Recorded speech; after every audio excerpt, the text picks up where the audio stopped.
आज पूर्ण पोपट झालाय माझा.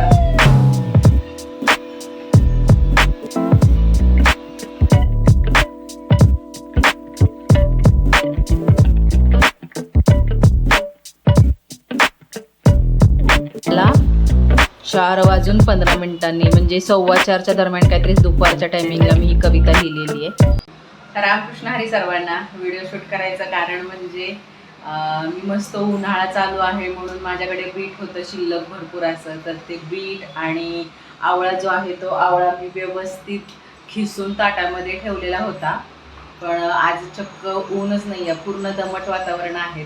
तर आज पूर्ण पोपट झालाय माझा. पूर्ण ते जे चांगलं 2 दिवस कडक उन्हात वाळलेलं होतं बीट आणि आवळा, ते आज पूर्ण नरम पडलेलं आहे. तर तुम्हाला दाखवते मी कशी माझी फजिती झाली ते. चला तर मग हे बघा.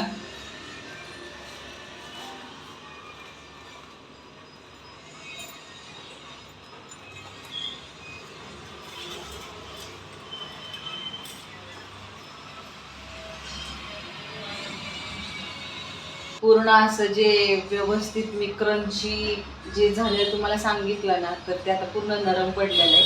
आणि हा 5 ते 6 आवळ्यांचा खीस केलेला आहे मी. तर हाही बघा कसा झालाय. हा त्यात थोडासा आहे क्रंचीमध्ये, पण हे जे पिठाचं आहे ना, असं वाटतंय कुठून एवढी मेहनत घेऊन मी बीट खिसून ठेवलंय म्हणून. तर तुमच्यासोबतही असं होत असेल तर नक्की कमेंट करून सांगा मला. आणि तुम्हाला बाहेरचं वातावरण दाखवते. बाहेरचं वातावरण बघा, पूर्ण दमट वातावरण झालेलं आहे. कोण म्हणेल का की हा उन्हाळा आहे म्हणून. पूर्ण पावसाचं वातावरण झालेलं आहे आमच्या इथे. आणि हा असा पाऊस पडत आहे. गारांचा पाऊस पडलेला आहे पुण्यामध्ये. तर विशेष वाटतं उन्हाळ्यामध्ये पाऊस आहे तो. रात्रीचे 11 वाजले.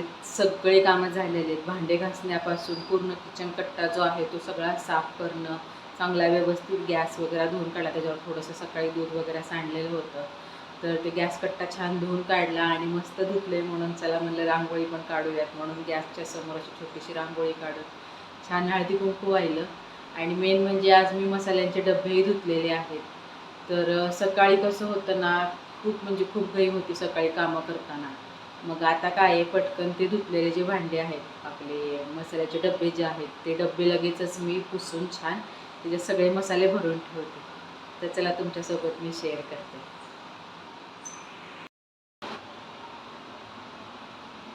ही बघा छान अशी मी रांगोळी काढलेली आहे. इथे मस्त कट्टा जो आहे तो स्वच्छ केला, गॅसही स्वच्छ केला आणि बटणं चेक केले, बंद आहेत ते प्रॉपर.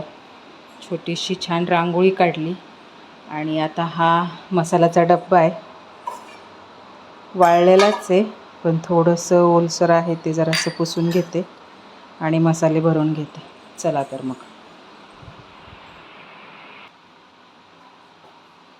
15 दिवस ते महिन्यातून एकदा तरी मी असा हा डबा स्वच्छ करून घेते, म्हणजे जास्त मसाले एकमेकांमध्ये मिक्स होत नाही आणि आपला डब्बाही छान स्वच्छ राहतो.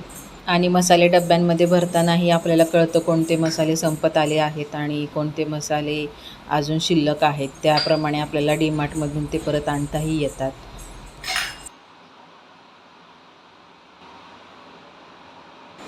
इथे दाखवल्याप्रमाणे हा टिश्यू पेपर जो आहे ना, तो मी असा डब्यांमध्ये खालच्या साईडला ठेवून देते. म्हणजे जरी डब्यामध्ये मसाले सांडले, मोहरी जिरे जरी सांडले तरी तो डब्बा खराब होत नाही आणि तो अलगद आपल्याला टिश्यू पेपर जो आहे ते उचलून ते लगेचच साफ करताही येतं आपल्याला.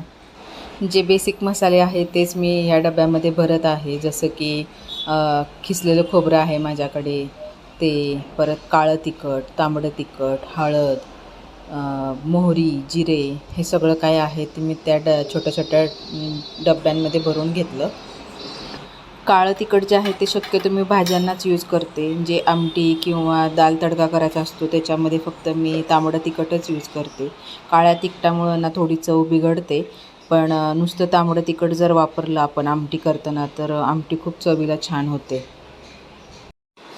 काही अशा भाज्या आहेत की त्याला मी फक्त काळं तिखटच वापरते, तांबडं तिखट वापरत नाही.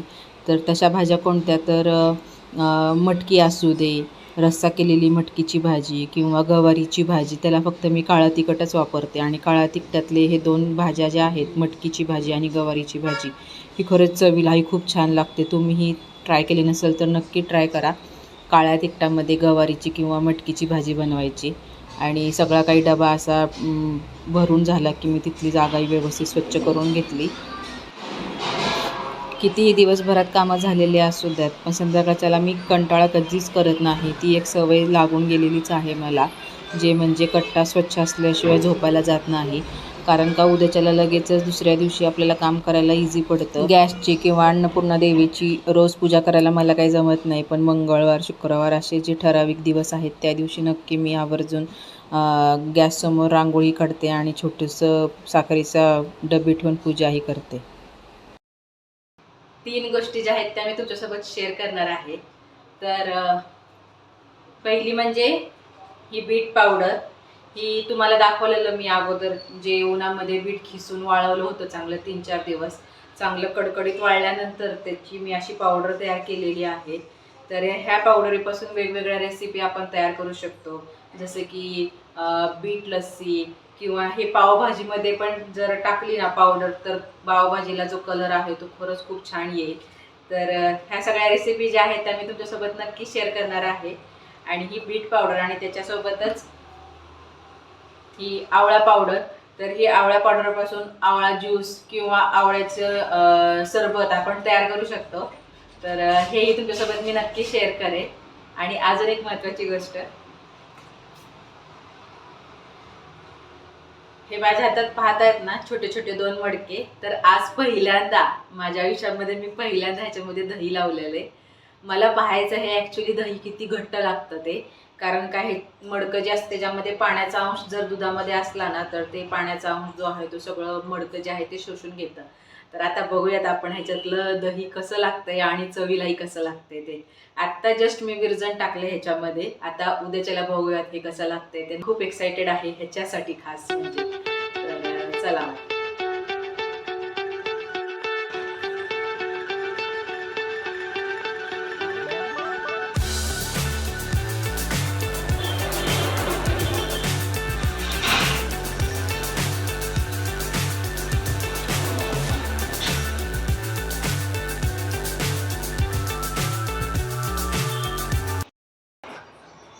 हातामध्ये ही वही बघत असाल तुम्ही. ही वही जी आहे ही वही माझ्या खूप जवळची आहे. का तर ह्याच्यामध्ये सगळं मी माझं लहानपणापासून किंवा कॉलेज लाईफमध्ये असल्यापासून जे चांगले चांगले सुविचार पेपर वाचत होते, सगळा पेपर लहान असताना, तर ते सगळे पेपरमधले सुविचार जे मला छान वाटतात ते, किंवा असे काही काही शब्द जे मी असे साठवून ठेवायचे आणि त्याच्यापासून एक कविता तयार करायचे.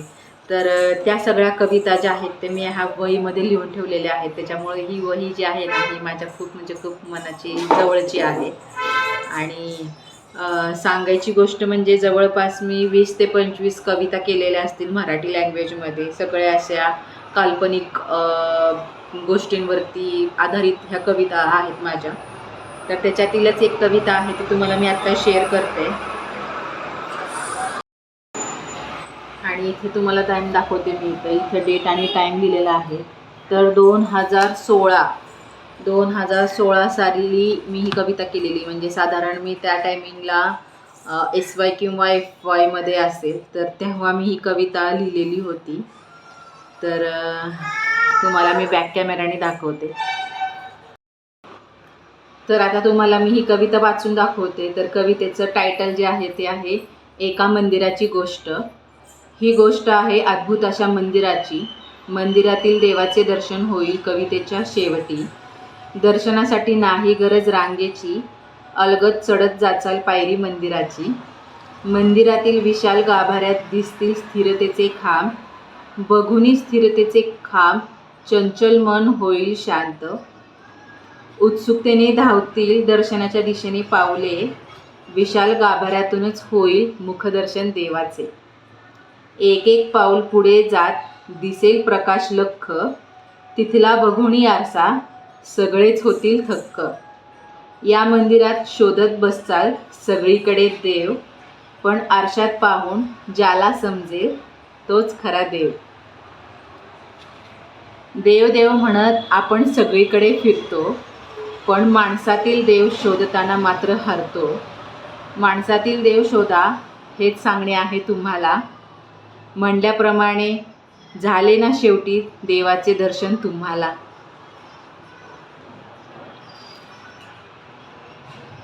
तुम्हाला आता बॅक कॅमेऱ्याने दाखवते मी. हे बघा,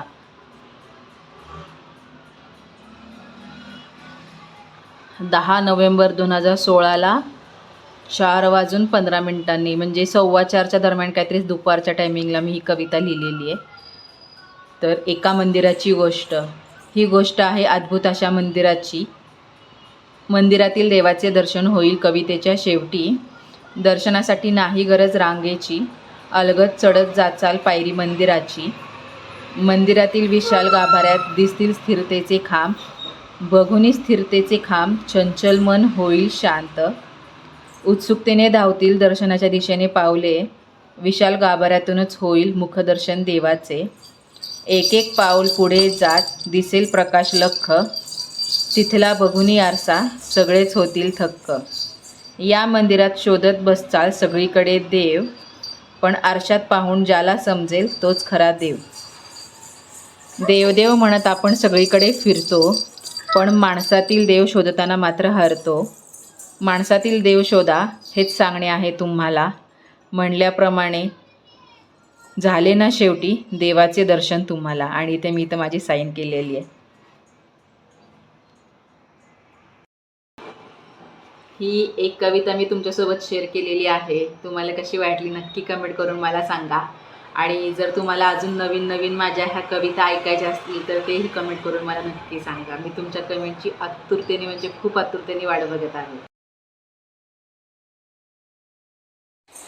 हा आता दुसरा दिवस आहे. इथे ना जसं जमेल तसं मी शूट करत होते, कारण का मला वेळच भेटत नव्हता आणि थोडीशी लाईटीचाही इकडे प्रॉब्लेम होता. तर आता मस्त असा आंबा चिरून घेत आहे. आणि आंब्याचा रस खायला पण आवडतो, शिवाय आंबाही असा चिरून खायला आवडतो. त्याच्यामुळे संध्याकाळच्या टायमिंगला थोडा असा आंबा चिरून मस्त सनसेट जो आहे ना तो मस्त एन्जॉय केला.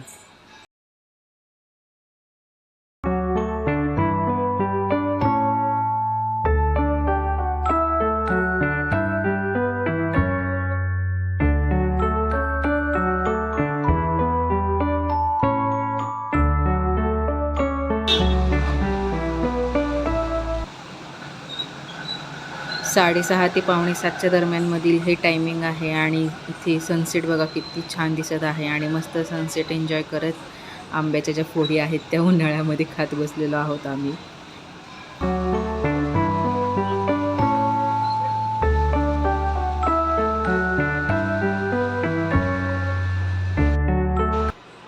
तुम्हाला काय सांगितलं होतं मी दही लावलेलं आहे म्हणून विरजन करायला छोट्या छोट्या मडक्यांमध्ये. तर मी आता तुम्हाला दाखवते ते कसं लागलेलं आहे. हे बघा, पूर्ण भरून लावलेलं. बॅक कॅमेऱ्याने दाखवते.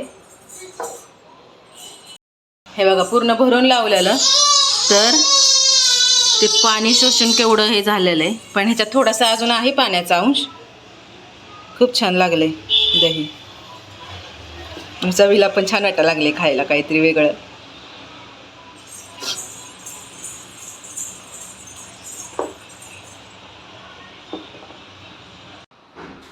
जाता जाता ह्या लॅम्पचा रिव्ह्यू तुम्हाला सांगायचा होता. तर हा लॅम्प खरंच खूप छान आहे. कोणाला घ्यायचा असेल तर नक्की तुम्ही घ्या. चला भेटूयात मग नंतर. चॅनलला सबस्क्राईब केलं नसेल तर नक्की सबस्क्राईब करा. धन्यवाद.